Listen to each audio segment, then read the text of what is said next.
Hey guys, welcome back to my channel. So friends, आज का जो वीडियो है बहुत ही इंपॉर्टेंट वीडियो है हम पेरेंट्स के लिए, हमारे बच्चों के लिए। सो फ्रेंड्स, यहाँ पे मैं आपके लिए कुछ ऐसी मेडिसिन लेके आई हैं जो कि कंपलसरी आपके पास होना ही चाहिए। अगर आपकी न्यूबॉर्न बेबी है, 1 साल के बच्चे, 2 साल के बच्चे, तो भी आपके पास ये मेडिसिन होना चाहिए। ये सारे मेडिसिन मैं आपको रिकमेंड करती हूँ क्योंकि मैं अपने खुद की बेबी के लिए सारे मेडिसिन यूज़ करती हूँ।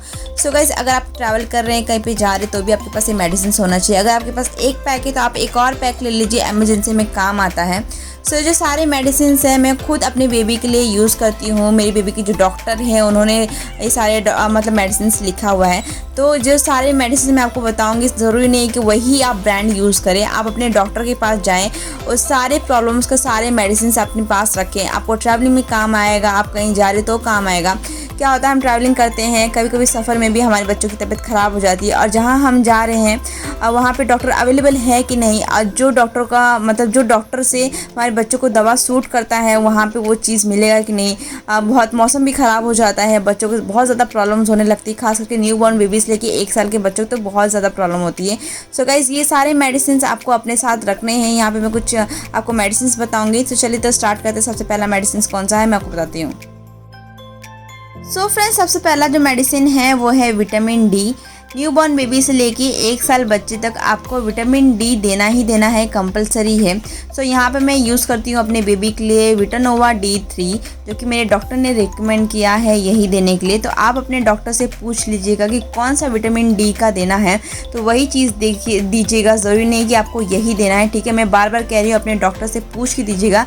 और मेरी बेबी के हिसाब से मुझे जितना देना है मैं देती हूँ। तो आप अपने बेबी का मंथ देखिएगा, एज देखिएगा, वेट देखिएगा, उसी हिसाब से आप अपने बेबी को ये विटामिन डी का दीजिएगा। तो डॉक्टर से एक बार ज़रूर पूछिएगा कौन सा विटामिन डी देना है। न्यूबॉर्न बेबी से लेके 1 साल के बच्चों तक आपको कम से कम इसे विटामिन डी हमेशा एक टाइम पे देना है, आपको दिन में 1 बार। तो फ्रेंड्स, यहाँ पे जो मेरा नेक्स्ट मेडिसिन है वो है क्रोसिन ड्रॉप। पैरासीटामोल ये बुखार की दवा है। बच्चों को कहीं पे भी कभी भी बुखार आ सकता है, तो हमारे पास एक क्रोसिन होना चाहिए। अगर आप ट्रैवल कर रहे हैं तो अपने साथ 2 क्रोसिन लेके रखिए। सो गाइस, अगर आपको क्रोसिन नहीं मिलता तो इसके अलावा एक कैलपोल करके आता है, वो भी बुखार की दवा है। सो डॉक्टर दोनों ही रिकमेंड करते हैं। यहाँ पे मैंने पहले कैलपोल यूज़ किया था, अभी मैं क्रोसिन यूज़ कर रही, तो दोनों में सारे इंग्रेडिएंट सेम ही है, पैरासीटामोल ही, वो बस नाम अलग अलग है। मेरी खुद की 6.5 महीने की बेटी है, तो उसे कभी भी बुखार आता तो मैं उसे देती हूँ। बहुत ही कम प्राइस में आपको कोई भी मेडिकल शॉप में मिल जाएगा। एंड गाइस, आपको इसे कितना ml देना है अपने बेबी को, ये आपको डॉक्टर से पूछना पड़ेगा, क्योंकि ये मंथ, एज और वेट के हिसाब से डॉक्टर बताएंगे कि आपको कितना ml अपने बेबी को देना है। सो गाइस, यहाँ पे जो नेक्स्ट है वो है नेजल स्प्रे, जो कि बहुत ही इंपॉर्टेंट है। हमें हमेशा इसे अपने पास रखना है और ये बहुत ही काम की चीज़ है। कभी भी आपको लगता है कि आपके बेबी को कोल्ड हो रहा है या तो उनके नोज़ ब्लॉक हो गए हैं, ईयर्स ब्लॉक हो गए हैं, तो बस आपको एक ड्रॉप डालना है उनके नोज़ में। आप देखेंगे उनका जो नोज़ ब्लॉक है वो ओपन हो जाता है। कभी भी बच्चों को आपको फील हो रहा है कि हाँ कोल्ड हो रहा है, क्योंकि जो न्यूबॉर्न बेबी होते हैं ना वो अपने नाक से सांस लेते हैं, ठीक है, तो उनको बहुत ही दिक्कत हो जाती है फीडिंग करने के टाइम पे। वो बहुत तेज़ी से सांस लेने लगते हैं। तो ये अपने बच्चों के नोज़ में एक ड्रॉप डालें, बहुत ही आसानी से उनके नोज़ जो ब्लॉक होते हैं वो खुल जाते हैं और रात में भी उनको कोई तकलीफ़ नहीं होती है सोते समय। और कभी भी क्या होता है ना, जब हम अपने बच्चों को नहलाते हैं तो नहाते समय कभी कभी नाक में पानी चला जाता है, कान में पानी चला जाता है, जिसकी वजह से बच्चे बहुत रोते हैं। हमें समझ में नहीं आता क्यों रो रहे हैं। मेरे बेबी के साथ ऐसा एक बार हुआ था, तो मैंने उसके नोज़ में एक ड्रॉप डाल दिया था, जिसकी वजह से उसकी जो नोज़ ब्लॉक हो गए थे वो सही हो गए थे। तो कभी भी मुझे फील होता है कि मेरे बेबी को कोल्ड हो रहा है और उसे ब्रीदिंग में प्रॉब्लम हो रही है, तो मैं एक ये डाल देती हूँ। जो भी इसका कोल्ड होता है ना, तो वो बहुत ही आसानी से नोज़ के ज़रिए वो मतलब टॉयलेट के ज़रिए वो निकल जाता है। तो बहुत ही काम की चीज़ है। आप ट्रैवलिंग करने के टाइम पे तो हमेशा अपने साथ रखिए, क्योंकि ट्रैवलिंग में हमेशा मौसम चेंज होता है, जगह चेंज होती है, तो बच्चों को कोल्ड होने का बहुत ही डर होता है। तो ये बहुत ही इंपॉर्टेंट है, बहुत ज़्यादा इंपॉर्टेंट है, आपको अपने साथ हमेशा रखना है। सो फ्रेंड्स, यहाँ पे मैं नेक्स्ट लेके आई हूँ कॉलीमैक्स ड्रॉप। अगर आपके बच्चों को बहुत ज़्यादा कॉलिक की प्रॉब्लम हो रही है, पेट में गैस हो रहा है, एसिडिटी हो रहा है, स्टमक में बहुत ज़्यादा पेन हो रहा है, बच्चे बहुत ज़्यादा रोए जा रहे हैं और आपको समझ में नहीं आता कि बच्चा क्यों इतना रो रहा है। जब मेरी बेबी बहुत ज़्यादा रोने लगी थी तो मैं डॉक्टर के पास गई थी, तो उन्होंने मुझे ये कॉलीमैक्स दिया था। और एक और, जब मेरी बेबी जब पैदा हुई थी, मतलब न्यूबॉर्न हुई थी, तो ये डॉक्टर ने मुझे ये फ्लैटूना करके ये कॉलिक के लिए दिया था, जो कि बहुत ही अच्छा रिलीफ मिलता है बच्चों को। बहुत बहुत ही इंस्टेंट रिलीफ मिलता है। तो मैं कभी ये देती हूँ, कभी वो देती हूँ। जब मेरी बेबी 3 महीने तक थी तो मैंने ये फ्लैटोना दिया था, उसके बाद यहाँ पे मैं कॉलीमैक्स देती हूँ। तो ये दोनों बहुत ही अच्छे हैं। ये आपको हमेशा अपने साथ कैरी करना है। बेबी को कभी भी कॉलिक का प्रॉब्लम हो सकता है, खास करके न्यू बॉर्न बेबी को तो बहुत ज़्यादा होता है। तो न्यू बॉर्न बेबी से लेके 1 साल के बच्चों तक को बहुत ज़्यादा कॉलिक का प्रॉब्लम होता है, पेट में गैस, एसिडिटी। अगर आप ये सारी चीज़ें नहीं देना चाहते हैं तो इसके अलावा आप एक ग्राइप वाटर आता है वो भी दे सकते हैं। उसे देने से ही बहुत ही इंस्टेंट रिलीफ मिलता है। अगर आपके बेबी को बहुत ज़्यादा स्टमक में पेन है, गैस है, एसिडिटी है, कोई भी चीज़ बच्चे डाइजेस्ट नहीं कर पाते हैं तो आप ग्राइप वाटर दे सकते हैं।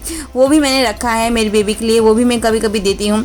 और ख़ास करके अगर आपके बच्चे को तीत आ रहा है, दांत आ रहा है, तो भी आप दे सकते हैं। बहुत ही आसानी से दांत आ सकते हैं। इस ग्राइप वाटर के ऊपर मैंने अलग से एक वीडियो बनाया है पूरी डिटेल में, अगर आप चाहें तो वो जाके देख सकते हैं, मेरे चैनल पे है। तो फ्रेंड्स यहाँ पे मैं नेक्स्ट लेके आई हूँ रैश फ्री क्रीम।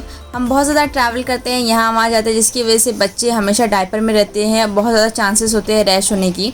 तो यहाँ पे मैं 2 क्रीम हमेशा मेरे पास होती है, वो है एक रैश फ्री क्रीम, एक कैंडिड क्रीम। कभी बच्चों को अगर रेडनेस हो जाता है तो भी आपको लगाना। ये दोनों क्रीम मैं साथ में मिला के लगाती हूँ, क्योंकि मेरे डॉक्टर ने सजेस्ट किया था ये क्रीम, और दोनों क्रीम को साथ में लगाने के लिए कहा था। बीच में मेरी बेबी को बहुत ज़्यादा लूज मोशन हो रहे थे, जिसकी वजह से उसकी बम्प एरिया पे बहुत ज़्यादा रेडनेस हो गया था और रैशेस हो गए थे। तो ये दोनों क्रीम मैं मिला के लगाती हूँ उसे, तो अब ज़्यादा ठीक हो गया है।